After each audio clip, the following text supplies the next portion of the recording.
अस्सलाम वालेकुम जी।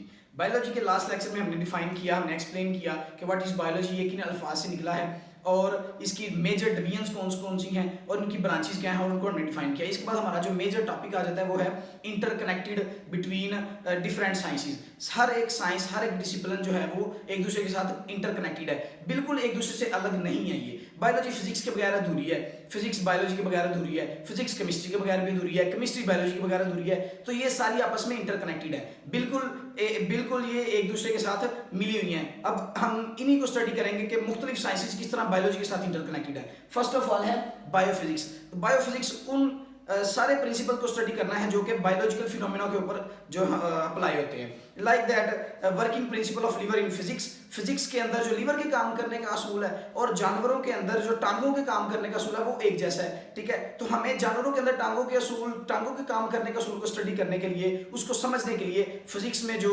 लिवर का काम करने का असूल उसको समझना पड़ेगा। फिजिक्स में जो मोशन के कवानीन है उनको समझना पड़ेगा। तो ये बायोफिजिक्स है। Without understanding physics we are unable to understand biology, ठीक है। उसके बाद आता है हमारा बायोकेमिस्ट्री। बायोकेमिस्ट्री बेसिकली क्या है?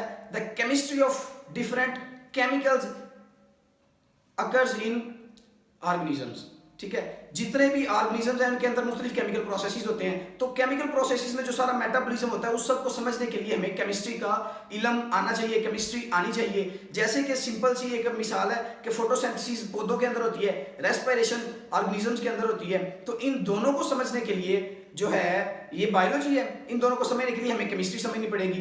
फोटोसिंथेसिस के अंदर बहुत ज़्यादा केमिकल्स वगैरह, हमने ग्लूकोज यूज होता है, ठीक है ना, क्लोरोफिल यूज होता है। तो उनके फार्मूलाज, उनकी केमिस्ट्री समझनी पड़ेगी, तो फिर हमें ये प्रोसेसेस समझ आ जाएंगे। उसके बाद हमारा जो नेक्स्ट आता है वो है बायोमैथमेटिक्स। इसको हम मैथमेटिकल बायोलॉजी भी कहते हैं। इसमें बेसिकली जो है हम मैथमेटिकल एनालिसिस के जरिए बायोलॉजी को स्टडी करते हैं। एक मुख्तलिफ एक्सपेरिमेंट्स के इतने ज़्यादा डाटा के बाद हम उस डाटा को कलेक्ट करते हैं, उनको गैदर करते हैं, उनमें से रिजल्ट्स निकालते हैं। तो वो सारे मैथमेटिकल प्रिंसिपल्स के ऊपर जो है ना फॉलो होते हैं कि मैथमेटिकल प्रिंसिपल्स हमें आते होंगे तो हम एक पूरे बायोलॉजिकल प्रोसेस को स्टडी करने के बाद, एक्सपेरिमेंट्स करने के बाद उनको जो है वो मैनेज कर सकेंगे। उसके बाद हमारा आ जाता है बायोजियोग्राफी। ये बहुत इंपॉर्टेंट फील्ड है। ये बेसिकली जो है दुनिया के मुख्तलिफ रीजन्स के अंदर स्पीशीज की कंट्रीब्यूशन, स्पीशीज की एग्जिस्टेंस को डिफाइन करता है, ठीक है ना, उनको बताता है। अब किस हवाले से जानदारों की स्टडी करनी है तो आप पूरी जमीन पर, पूरे अर्थ पर मुख्तलिफ रीजन्स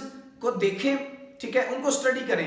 वहां के रीजन्स की जो खसूसियात हैं उनका अंदाजा लगा कि वहां पर सर्द मौसम है, ठीक है ना, पोलर है, पोलर इलाका है, तो वहां पर कौन कौन से जानवर एग्जिस्ट करते होंगे ये हम खुद अंदाजा लगा लेते हैं। तो ये बायोजियोग्राफी है। बायोजियोग्राफी जो है उसमें फिर दूसरी एक और एग्जांपल आ जाती है कि एक गर्म इलाका है तो आपको सिर्फ उसकी प्रॉपर्टीज पता चली है। डेजर्ट है तो डेजर्ट के अंदर कौन कौन से जानवर एग्जिस्ट करते होंगे, कौन कौन सी बायोडाइवर्सिटी एग्जिस्ट करती है, हम उनको डिफाइन कर देते हैं। तो ये बायोजियोग्राफी कि एक मुख्तलिफ रीजन का हम आइडिया लगाते हैं कि वहां पर वेदर कैसा है, वहां पर क्लाइमेट कैसा है और वहां पर फिर बायोडाइवर्सिटी किस तरह की एग्जिस्ट करती है, ठीक है। ये बायोजियोग्राफी। उसके बाद आता है बायो इकोनॉमिक्स।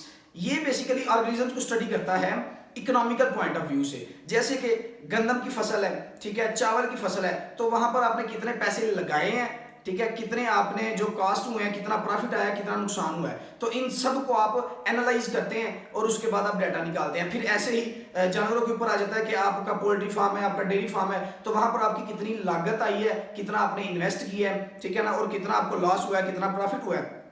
तो यहाँ पर हम पूरा एक टेबल एग्जिस्ट कर लेते हैं कि इकोनॉमिकल पॉइंट ऑफ व्यू से हमें ऑर्गेनिज्म का क्या फायदा हो रहा है, पौधों का क्या फायदा हो रहा है और जानवरों का क्या फायदा हो रहा है। तो मेजर जो इंटरकनेक्टेड साइंसेस थी वो यही थी, biophysics, biochemistry and biomathematics, biogeography and bio economics. तो ये थी हमारा आज का topic, interconnection between different sciences.